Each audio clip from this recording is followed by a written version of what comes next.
नमस्कार, मैं रवीश कुमार। सिद्धारमैया कर्नाटका के मुख्यमंत्री बन गए हैं।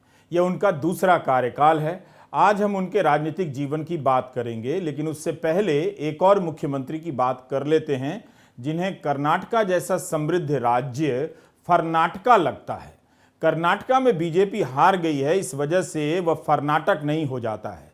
शिवराज सिंह चौहान भूल गए हैं किसी मध्य प्रदेश में वे पिछला चुनाव हार गए थे।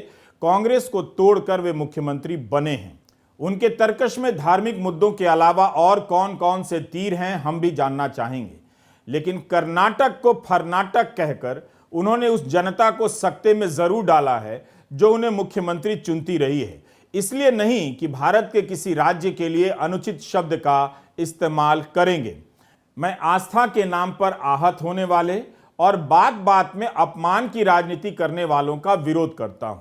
भारत के राजनीतिक समाज को इस नौटंकी से अब ब्रेक ले लेना चाहिए। बहुत हो गया। कर्नाटक को फर्नाटक कहने के मुख्यमंत्री शिवराज सिंह के बयान को अब इग्नोर कीजिए।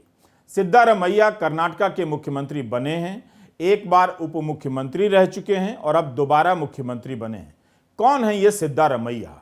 मैसूरू के पास एक गांव है सिद्धारमनहुंडी, वहीं के रहने वाले हैं और वो जिला काफी समृद्ध माना जाता है।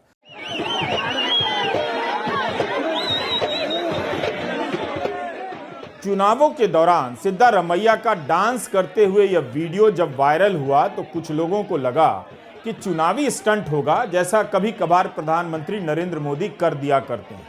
मगर जिस लय में सिद्धारमैया डांस कर रहे थे, बिना सघन प्रशिक्षण के कोई नहीं कर सकता था। सिद्धा ने बचपन में लोक नृत्य सीखा था। नंजे गौड़ा इनके गुरु थे। डांस के साथ साथ लिखना पढ़ना भी सीख लिया। इनके गुरु इनके नृत्य से इतने प्रभावित हुए कि 5 रुपया इनाम में दे दिया। सिद्धा ने उस पैसे से एक भेड़ खरीद ली। इनके पिता भैंस चराते थे, भेड़ चराते थे, इसलिए 10 साल की उम्र के बाद स्कूल जाने का मौका मिला, मगर पढ़ाई ठीक से की। कुरुबा समुदाय के हैं, यानी गरेड़िया समाज के हैं। पिता से जिद की और वकालत पढ़ने निकल गए। वकालत से सियासत में आ गए। आज कर्नाटका के कद्दावर नेता बन गए हैं। शुरुआत सिद्धारमैया ने भारतीय लोक दल के सदस्य के रूप में की। जब लोक दल टूट गया, उस समय काफी टूटा करता था, तो जनता दल में चले आए और वहां से जनता दल सेक्युलर के साथ चले गए। आमतौर पर कांग्रेस से ऐसे नेता निकलकर अपनी पार्टी बनाते हैं, फिर जनता दल में जाते रहे हैं और समाजवादी धारा में ऊंचा मकाम पाते रहे हैं। मगर सिद्धा तो समाजवादी और एंटी कांग्रेस धारा से निकलकर कांग्रेस में आए और वहां ऊंचा मकाम बना गए।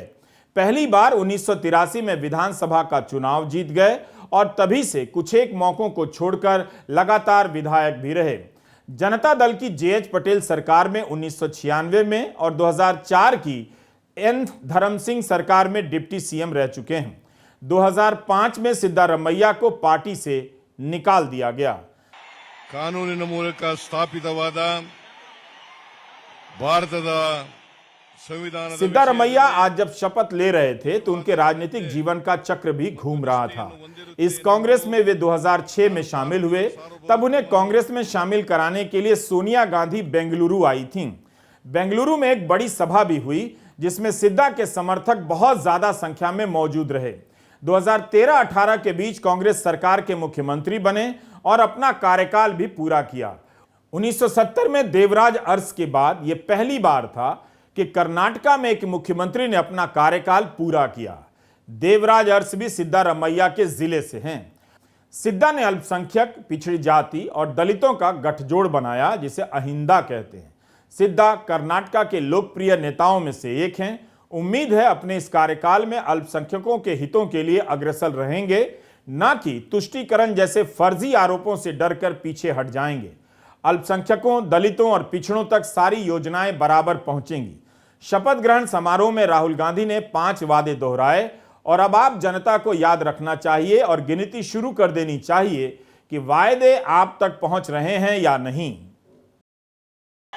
1-2 घंटे में कर्नाटक की नई सरकार की पहली कैबिनेट मीटिंग होगी। उस कैबिनेट मीटिंग में ये 5 हमारे जो वायदे हैं ये कानून बन जाएंगे। जो हम कहते हैं हम कर दिखाते हैं। सरकार का लक्ष्य जो हमारे किसान हैं, मजदूर हैं, छोटे दुकानदार हैं, युवा हैं, उनकी रक्षा करना और उनके भविष्य को सुनहरा बनाना है।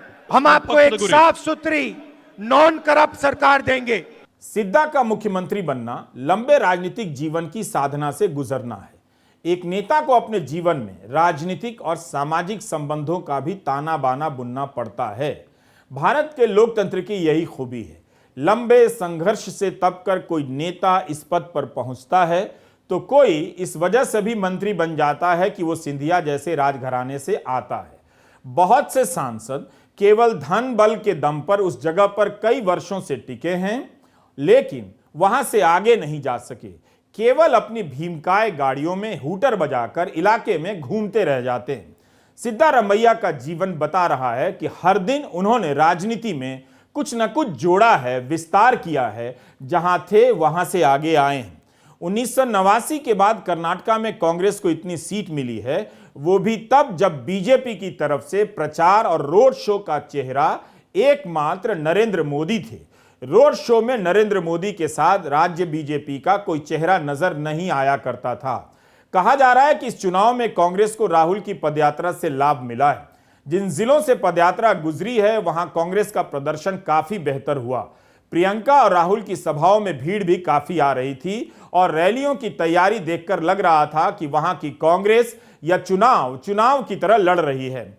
लेकिन 2013 में एक और पदयात्रा हुई थी। सिद्धारमैया ने बेंगलुरु से बेल्लारी तक की पदयात्रा की और वहां के रेड्डी बंधुओं के वर्चस्व को चुनौती दे डाली। 2013 में कांग्रेस सत्ता में आ गई और सिद्धा मुख्यमंत्री बन गए। 2018 में कांग्रेस सिद्धा के चेहरे पर चुनाव लड़ी मगर बहुमत नहीं पा सकी, लेकिन पार्टी को 80 सीटें मिल गईं।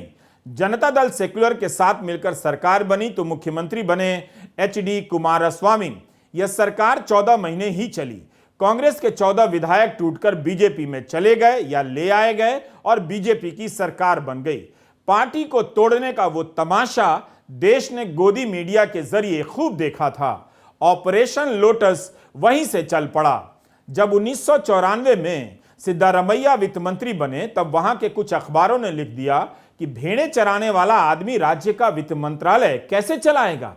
लेकिन जब उन्होंने अपना पहला बजट पेश किया तब अंग्रेजी के अखबारों ने भी उनकी तैयारी की तारीफ की। वैसे कर्नाटका में सिद्धा ने ही सबसे ज्यादा बार बजट पेश किए हैं, 13 बार।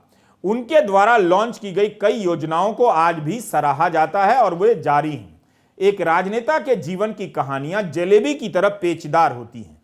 आप कुछ कहानियों को जानते हैं, उन्हें ही बार बार बताया जाता है, और कुछ कहानियों को कभी नहीं जान पाते, और कुछ कहानियों को जानते हुए भी लोग सार्वजनिक रूप से नहीं बताते हैं।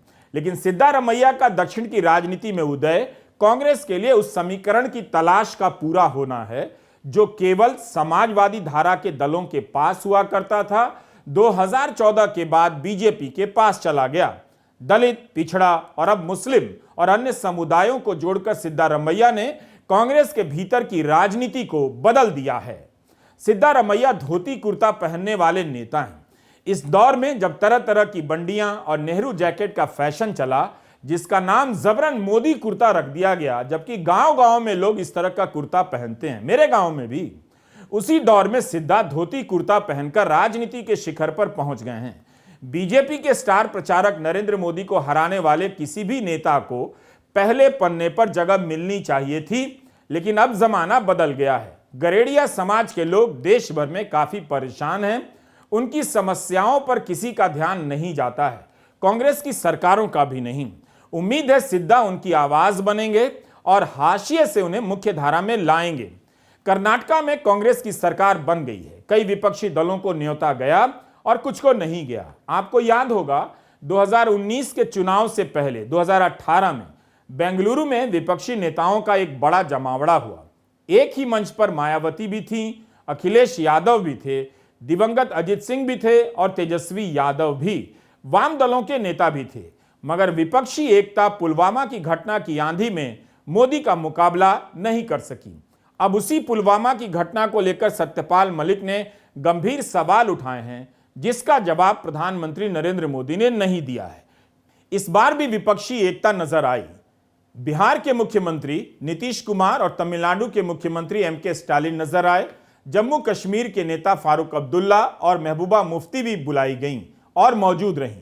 राजस्थान के मुख्यमंत्री अशोक गहलोत से लेकर छत्तीसगढ़ के मुख्यमंत्री भूपेश बघेल भी मंच पर दिखे। अभिनेता कमल हासन भी शपथ ग्रहण में शामिल हुए। डी.के. शिवकुमार ने जब सिद्धारमैया को भाषण के लिए बुलाया तो वहां मौजूद लोगों का उत्साह देखने लायक था। दोनों नेताओं की प्रतिस्पर्धा मंच से नदारद थी। दोनों एक दूसरे को आदर दे रहे थे।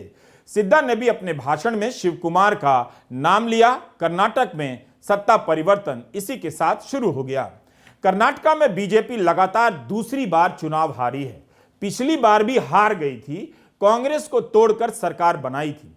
2014 में भ्रष्टाचार के मुद्दे पर नरेंद्र मोदी सत्ता में आए और 2023 में भ्रष्टाचार के मुद्दे पर दक्षिण का एक बड़ा राज्य हार गए, जिसे संघ की प्रयोगशाला कहा जाता रहा है।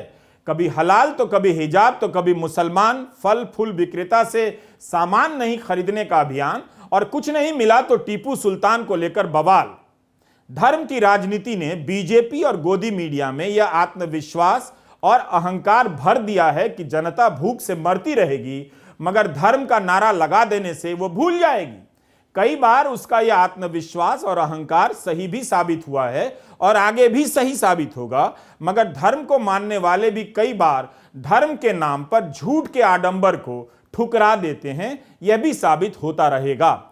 इस रोड शो के वीडियो को देखकर तब भी और अब भी पूछना चाहिए था कि प्रधानमंत्री अकेले क्यों कर रहे हैं। कर्नाटका बीजेपी के नेता क्यों नहीं नजर आए।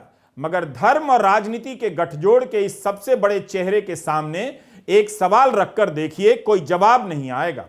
अगर धर्म का इस्तेमाल इनसे ना हो तो प्रधानमंत्री या उनकी पार्टी के कई नेताओं का भाषण किस पर होगा, कब तक होगा, कुछ पता नहीं, बीच में ही खत्म हो जाएगा। सोचना तो उस बजरंग दल को भी चाहिए जिस पर कांग्रेस ने बैन लगाने की बात अपने घोषणा पत्र में कही है। तो प्रधानमंत्री उस बजरंग दल की 5 खूबियां चुनावों में नहीं गिना सके, बल्कि बजरंग दल पर बात ही नहीं कर सके। यह बात अगर बजरंग दल को समझ आ जाएगी तो उन्हें यह भी समझ आ जाएगी कि बजरंग बली का नारा प्रधानमंत्री क्यों लगा रहे थे, क्योंकि प्रधानमंत्री बजरंग दल का बचाव नहीं करना चाहते थे या कर ही नहीं सकते थे। बिहार में बीजेपी क्या कर रही है, एक बाबा को ले आई और किस तरह के भाषण हुए हैं आप जाकर सुन सकते हैं। इसलिए किसी चुनाव का किसी पार्टी के मूल स्वभाव पर कोई असर नहीं पड़ता है। जिसके कार्यकर्ताओं का राजनीतिक स्वभाव ही इन बातों से बना हो, केवल हार से नहीं बदल जाएगा। बिहार की घटना बता रही है कि जिस पार्टी में मोदी जैसे बड़े नेता हैं, उनके रहते वो पार्टी एक नए बाबा के सहारे अपना भविष्य खोज रही है। 2014 में इसी तरह रामदेव छाए हुए थे। इन दिनों उनका कारोबार इतना बढ़ गया है कि क्या पता उस वजह से भी नजर ना आते हो, या क्या पता उन्हें उनकी पूछ समाप्त हो गई हो। नए नए बाबा लाए जाते रहेंगे ताकि धर्म के नाम पर राजनीति की दुकान चलती रहेगी। जब भी राजनीति में धर्म का इस्तेमाल होता है, नुकसान जनता का होता है। नमस्कार, मैं रवीश कुमार।